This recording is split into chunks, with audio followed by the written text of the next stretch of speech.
أعوذ بالله من الشيطان الرجيم. بسم الله الرحمن الرحيم. باب سنن الوضوء. باب ثابت فبيان کی سننی د سنتو الوضوء د اوداسه، وهي دا سنت د اوداسه چې دي 10 لس دانی دي. الاول اول سنت د اوداسه چې دي تسمیه الله تعالی بسم الله الرحمن الرحیم ویل دي فی ابتداء الوضوء فشروع کی د اوداسه. کوم وخت چې یو سړی اوداس شروع کوي اول پلا بسم الله ویل دا د اوداسه سنت دی. والثانی او دوم سنت د اوداسه چې دی غسل پریمنزل دی الیدین د لاسو ثلاثا دریواره قبل د مخه ادخالهما د داخلېدو د دواړو لاسو الاناء ولوشته.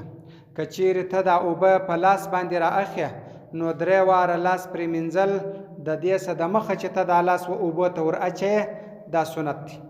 والثالث دریم سنت د اوداسه چې دی السواک مسواک وهل دی.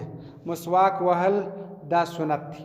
والرابع او څلرم سنت د اوداسه چې دی المضمضه د خولې پریمنزل دی.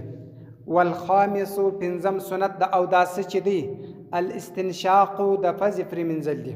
والسادس او شپږم سنت د اوداسه چې دی مسح د اذنین د غوږو بماء الرأس د سر په اوبو سره. چې د غوږو مسح کوي چې د سر مسح دی په کوم اوبو باندې کړی ده په هغه لاسو باندې په هغه لندو لاسو باندې د غوږو مسح وکړه. والسابع او اوم سنت د اوداسه چې دی تخلیل خلالول دی لحیتی د ژیرې بالاصابع فګوتو سره ان کانت کچیر وه کثیفتن ګڼه ژیره وه غټه ژیره وه. که غټه ژیره ول دا ګوتې د یوې طرفه څه په ژیره کې دی کش که بیا د بل طرفه څه کې کش که دا خلالول بولي د ژیرې. و اما ان کانت کچیر وه خفیفتن سپکه ژیره وه شنه ژیره ول فیفرض فرض کیږي ایصال رسیدل الماء د اوبو الى ما تحتها لاندې در دا ژیره د ژیرې څه اوبه لاندې و پوست ته رسول بیا دا فرض دی. که چیرې ژیره کشنه ژیره وه سپکه ژیره وه. وکذا دغه رقم یسن سنت دی تخلیل خلالول اصابع د ګوتو الرجلین د پښو د پښو د ګوتو خلالول. دا د پښو په ګوتو کې به دا کشنه ګوته د لاس دا رقم د ګوتو په میانو کې کش کې د پښو. ان لم تکن کچیری نوی مضمومتن سره مشتی. کچیری دا ګوتی سره مشتی نوی دا کشنه ګوته د دا ګوتو په میان کې د پښو د ګوتو په میان کې کشول دا سنت دی. و اما ان کانت مضمومتن سره مشتی وی دا ګوتی فیفرض فرض کیږي ایصال رسیدل الماء د اوبو الی ما بینها و ما بین ته د دا ګوتو. کچیری دا ګوتی سره مشتی وی بیا د دا ګوتو و میان ته اوبه رسول دا فرض دی.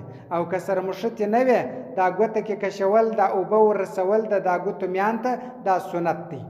والثامن او اتم سنت د اوداسه چې دی تکرارول دی الغسل د پریمنزلو ثلاثا دریواره. هر اندام دریواره پریمنزل. مخ دریواره پریمنزل، لاسونه دریواره پریمنزل، پښې دریواره پریمنزل، خوله دریواره پریمنزل، پزه دریواره پریمنزل. دا سنت دی په اوداسه کې. والتاسع او نم سنت د اوداسه چې دی الاستنجاء استنجا ده بالحجر فډبره سره او بالمدر یا په لوټه سره او بما یا په هغه شي سره یقوم چې دریږي مقامهما پر ځای د ډبرې او د لوټې. استنجا په ډبره او په لوټه باندې سنت ده او پر ځای باندې د ډبرې او د لوټې اوس ټشي پیپر یا دغه د تشناب کاغذ دغه دریږي په دې باندې استنجا وهل دا سنت.